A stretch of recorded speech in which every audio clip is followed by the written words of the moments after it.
your screen is Christian Smith. Christian did top 8 one of our recent game days, which you guys saw. He was on camera for a little while. He is playing a red-white devotion deck. Very similar deck to what I've been playing in Standard recently, actually. This is a deck that uses the red mana symbols to take advantage of Perforos, Fanatic of Mogus, that sort of thing. He is playing and so you see Christian has already attacked for 2 points of damage with an Ash Zealot. He is facing off against Dylan Young. Dylan is playing a green-white aggro deck based around the Populate mechanic. I was helping him with this deck just a little bit earlier. And pretty interesting decks. Got some Populate, some Token Gen, all that sort of thing. So you see Christian explaining the interaction here between Chain to the Rocks and Tokens is going to take out a token here. And that token is permanently removed, will not come back. And here is an attack for 2 points of damage once again. Pretty interesting deck. Just got some Populate, some Token Gen, all that sort of thing. And land number 3. So you see Christian explaining the interaction here between Chain to the Rocks. He is just going to pass the turn. And Tokens is going to take out a token. No action really going right now. That token is permanently a scry from Christian. He looks like he's looking at an Ash Zealot here. He's going to decide if he wants to put that on top. He is going to keep it on the top. And it looks like we're going to see a Magma Jet go upstairs here. That is going to knock Dylan down to 14 life. And so we're going to see a double scry once again. Looks like we're going to top. A scry from Christian. And Ash Zealot once again comes across. 2 points of damage, going to get through. Dylan going to get knocked to 12. Christian just has to. Looks like we're going to see a Magma Jet go upstairs. So we're going to see Gate and whoa, there is an echo. I do apologize for that. Something's not muted. Looks like we're going to top. It's the dang dash. And Ash once again comes across. 2 points of damage. Going to get through. Oh, it's open twice. Okay. I do apologize for the echo. That has been resolved. And, yeah, we can get back into the match. I realized that because I put my headset on and I could hear myself, and that's not good. Okay, so what have we missed? Ash Zealot has come across once again. We have got a Frostburn Weird has been added to the fray. And it looks like we're going to see Dead Bridge Goliath going to come in. Now that is going to... Dylan is hoping that that is going to act as a pretty big roadblock for Christian's aggro here. Of course, we are going to see a Perforos, God of the Forge, come in. Which is going to allow Christian to send damage upstairs over that Dead Bridge Goliath, so that he does not have to worry about it. And you see Grove the Guardian now in play as well for Dylan, so he's going to be looking to get that online. All right, so he can't actually activate that yet. It looks like Christian's going to take a look at it. He can't actually activate the Grove as of yet, and so they're pointing that out. So they're just going to rewind the play there. That's fine. So we're going to see 5 mana. And it looks like we're going to see a couple of centaurs come into play.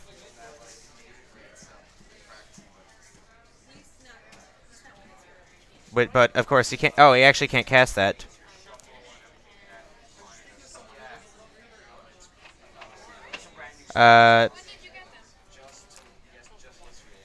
So what I'm going to do to uncomplicate this whole thing is I'm going to see if I can find some tokens for the players to use.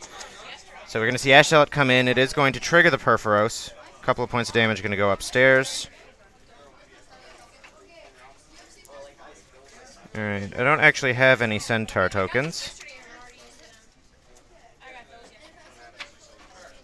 So we're going to have some substitutes of the beasts. Alright, it looks like Dylan is going to concede the game. Christian Smith is going to be up 1 game to 0. And both players going to look at their sideboards. While they do that, I'm going to run back with a couple of tokens.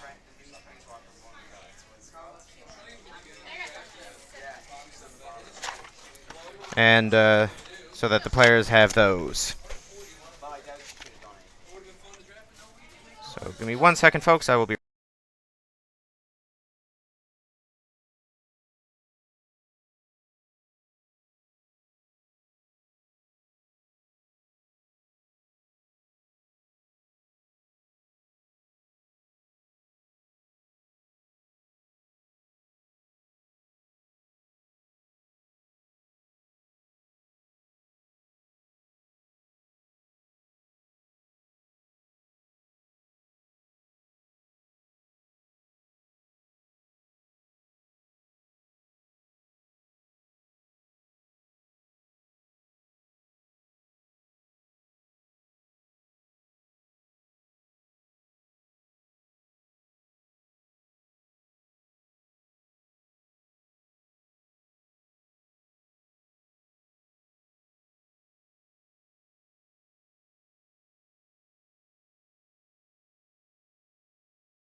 Okay, I am back. So as previously mentioned, this is a under-16 tournament here at Midgard Gaming. One of the local schools, Mount Pearl Intermediate, has actually started up a Magic Club at their school, which has become quite popular within the school. Lots and lots of people come out to that. I've been volunteering as well, teaching everyone how to play, make decks, that sort of thing. However, you have to keep in mind that this is a lot of players' first tournament. So there's a little bit of nerves probably going through and all that sort of thing. Of course, Christian is familiar with our feature match area. He's been there a couple of times during that game day where he did very well. Dylan, I'm not sure if he's ever actually played in a tournament before. All right, so it looks like Dylan is going to take a mulligan here. I only saw one land in his opening hand, and it was colorless. Not what he's looking for. And again, the big idea is that these players are, many of them are still learning all the ins and outs of the game, many of the rules, all that sort of thing.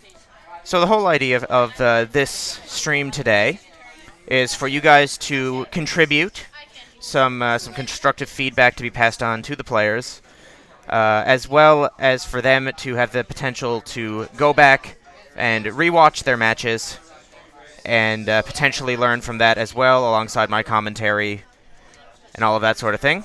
So we are going to see a mulligan down to 6 here for Dylan, and it looks like we've got a one-lander. Is he going to risk keeping that on the mulligan on the play? No, he is not. Definitely think that that is the right choice. I don't think he can afford to risk keeping that hand. It had absolutely no action, and Christian's deck, being the red-based devotion deck, is the type of deck that will be able to very easily punish these mulligans from Dylan. So a little unfortunate to see that. Really what he needs to do is he needs to get off to a quick start with his Centaur tokens, creating all of those, call the Conclave, that sort of thing.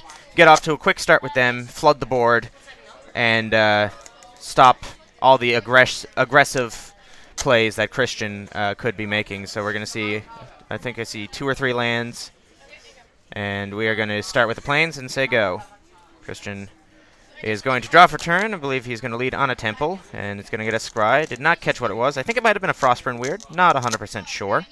See what he decides to do with that. No, it is in fact a Burning Tree Emissary. So Christian likes his Burning Tree Emissaries, but it's not good for his current hand.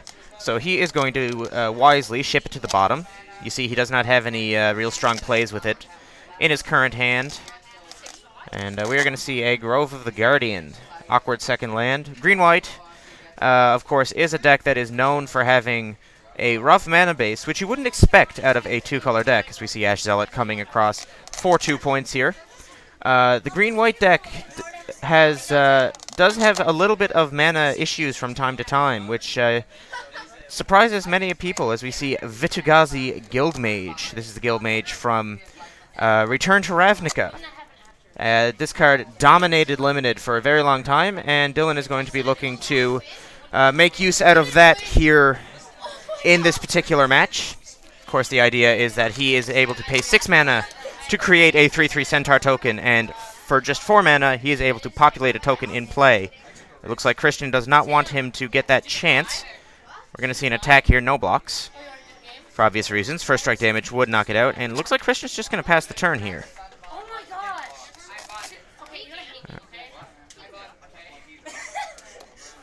They are, and you're getting timed out for that comment.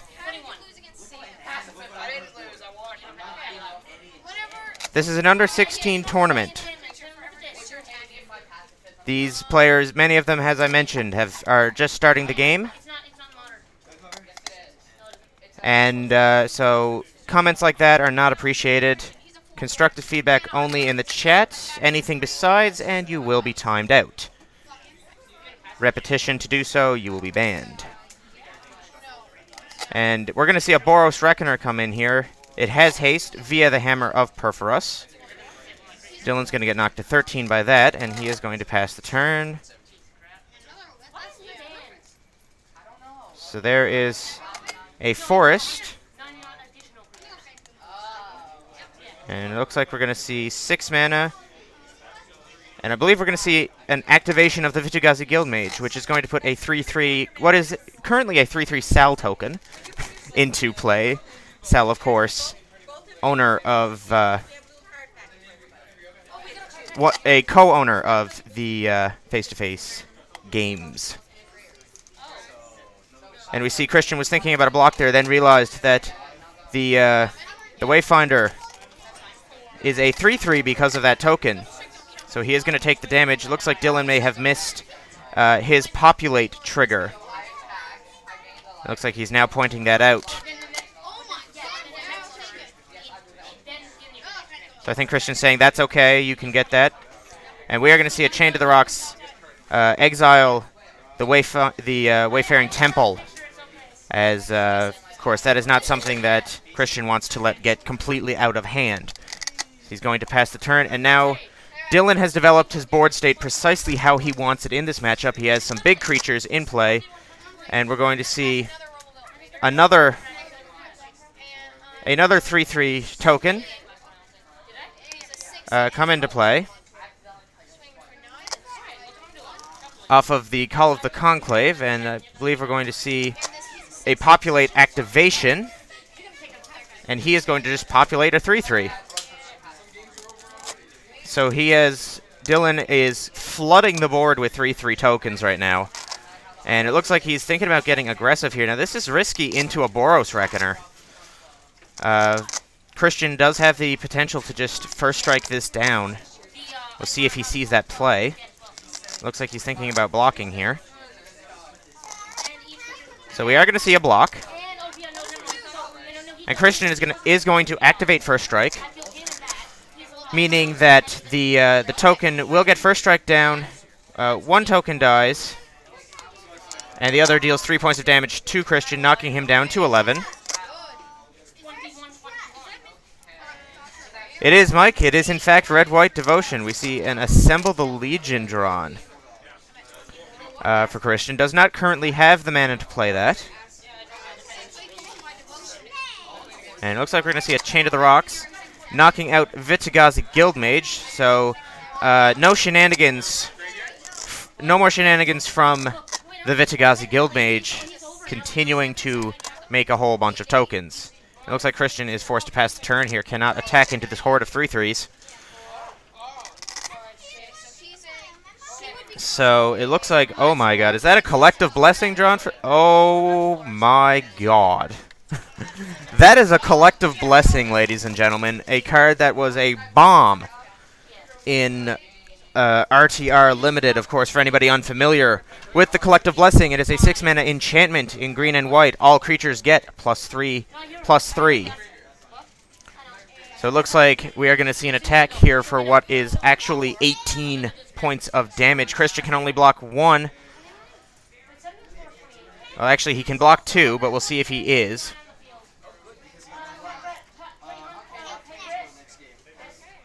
So it looks like he's doing the math. He's going to redirect the damage. And I believe he should be dead there. I do believe that based on the blocks there, if he did not block with the Ash Zealot, I believe he should be dead.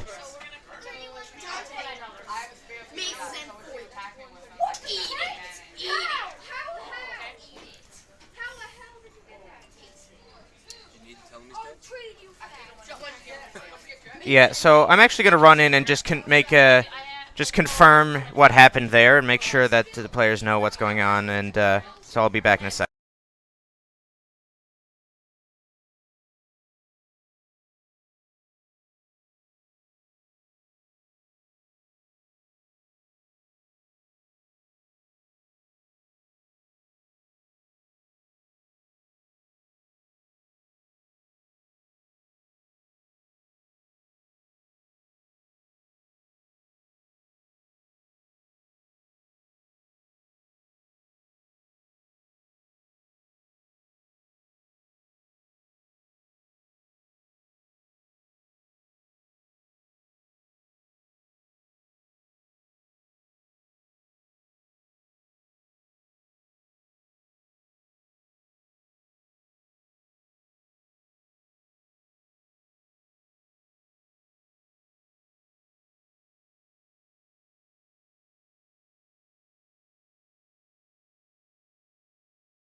All right, ladies and gentlemen, that has been resolved. Of course, the lethal damage was in fact dealt.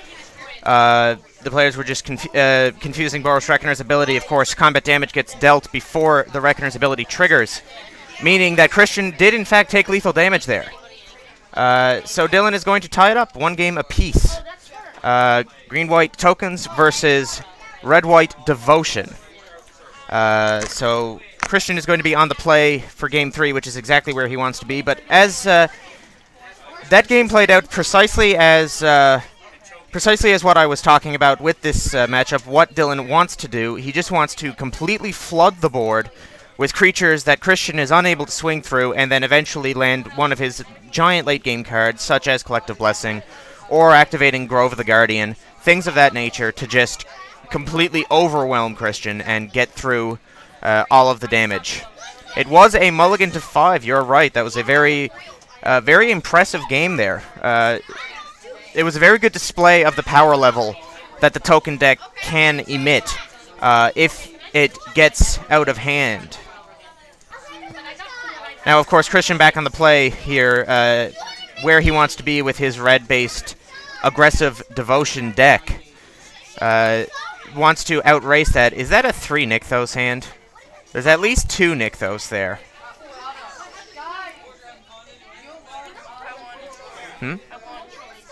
Nice. Alright, so both players going to look at their opening hands. Christian is going to take a mulligan here, down to 6. And I think Dylan's still thinking about it. Might, see, he's got a couple of lands. Looks like he's got his colors there. So he's probably going to keep. Oh, actually, that looks like a 6-land hand. Yeah, that is a 6-land hand, so probably shouldn't keep that hand there. He does need a pretty aggressive curve in order to stop what Christian's doing. It looks like he's going to risk the keep with the double Grove of the Guardian here. So if he does get any tokens at all, then those Groves could get completely out of hand. Looks like Christian's on a mulligan, and he is going to keep. So both players keeping. We're underway. Scryland for Christian. Dylan's going to lead on a tap land. And so we're going to see Sacred Foundry from Christian. He's going to take 2. He's going to lead off on Ash Zealot. Get in for 2 points of damage. So Dylan going to draw for turn. I believe, that was a Vitu-Ghazi Guildmage that he drew for the turn. So he is going to play that out. And he's going to ship turn. Assemble the Legion, the draw for turn for Christian. And we are going to Chain to the Rocks immediately. Vitu-Ghazi, of course, one of the cards that allowed Dylan's deck to get its engine online and completely overwhelm Christian last game. Christian's going to have none of that this time. And it looks like land go here, so this is the risk that we were talking about with this land-heavy hand here. He's a little bit low on action. Ash Zealot going to come across once again. Hammer of Perforos the play for Christian. And it looks like we are going to... Oh, my God. Okay, Deadbridge Goliath going to come into play. That is a very big body. Does Christian have the Chained to the Rocks for it? He does not. He has to say go. And this Deadbridge Goliath is going to look to stem the bleeding a little bit here. And it looks like we see a Crow and Horse in hand. It looks like...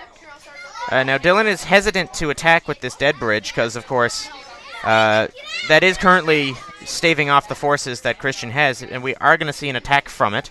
Christian's going to say, I accept. And Giant Growth here. Oh, my God, that's a big hit. Christian getting a knock to 10 by that. And it looks like he's just going to pass the turn. And so it looks like we're going to see Burning Tree, Emissary, and a Hammer activation. This is risky play from Christian, but it looks like he's just trying to get off to the races here. And all right, so we're going to see an attack for 5. So Dylan going to get dropped to 9 by that. He is going to take the turn back now.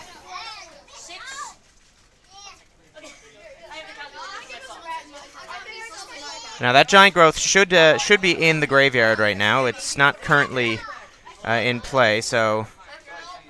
Alright, so we're going to see 4 mana, a Crow and Horse. He's going to give that to Christian for anybody unfamiliar with the Crow and Horse.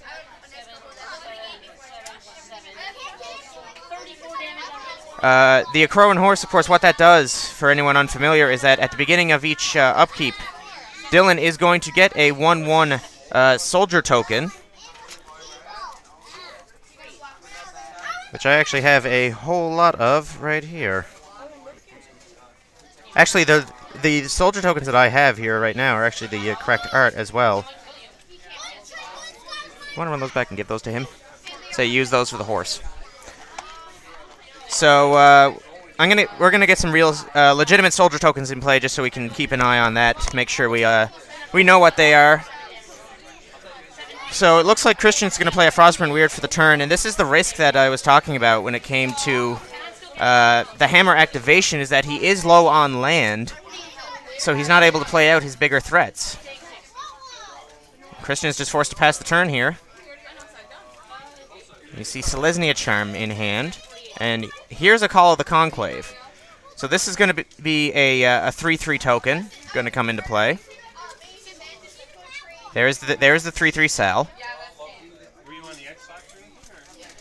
The problem with this board state right now, of course, is that it's hard for him to attack, and so we're going to see a block on the dead bridge with the horse, and we're going to see Selesnya Charm give trample. So I believe the horse has 4 toughness. So that would mean that 3 points are going to get through, which knocks Christian down to 7, and another Fanatic Amogus the draw. And a bit unfortunate there, so we're going to see a big swing. And we'll see how Dylan decides to line up his blocks. So he's going to block 3/3 on 3/3. And it looks like he's just going to chump off the Zealot here. And see Christian going to pump 2 mana into the Frostburn Weird, upping its power to 2/3. And that is going to knock Dylan down to 4. He's going to point out that the Golem token is in fact dead. And he's going to pass the turn. If Dylan had another pump spell here, then he would be able to get a lethal swing, and fantastic draw for Dylan there in the Centaur Healer is going to gain him 3 points of life. Going to put him up to 7 again. And we'll see if he decides that he's feeling aggressive here. Now, if he does attack, he can attack and survive. So we'll see if that's what he decides to do. He decides not to. He's gonna wait. He's gonna hang back. All right. So Christian finally draws a 3rd land, and immediate hammer activation. Christian is really just trying to force the issue with this hammer here.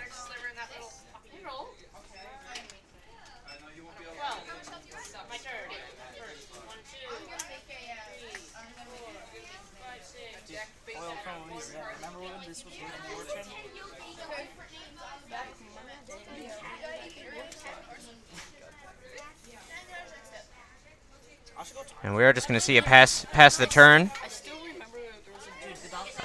So what are we going to see here?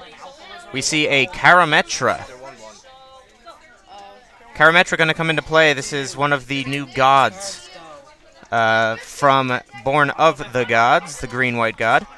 Whenever a creature enters the battlefield under Dylan's control, he is able to search his library for a land, put it into play tapped. Christian again with a 4-drop draw in the Perforos, God of the Forge. Not what he is looking for. Karametra is 1 devotion, I believe, away from being online here. And that's a scary prospect here. Christian going to pass the turn. And it looks like a Centaur's Herald is going to be the draw. And so he is going to play the Centaur's Herald, and he's going to activate that immediately. So potentially a little bit of a misstep on that there. He probably should have attacked with Karametra before popping the Herald there, because that did provide requisite devotion for Karametra to attack. So a future reference there is that he probably could have attacked with Karametra, did miss the triggers on it, and this is an aggressive swing. So we are just going to see a block there. They're just going to bounce off each other. Unless Christian decides he wants to pump the mana to trade. Does not. Christian wants to keep his forces. Going to get knocked to 2. And let's see if... Can Christian muster lethal damage here? I don't believe he can. The 3-3 gets blocked. Oh, wait. Actually, he can. This is a lethal attack, since that Karametra cannot block.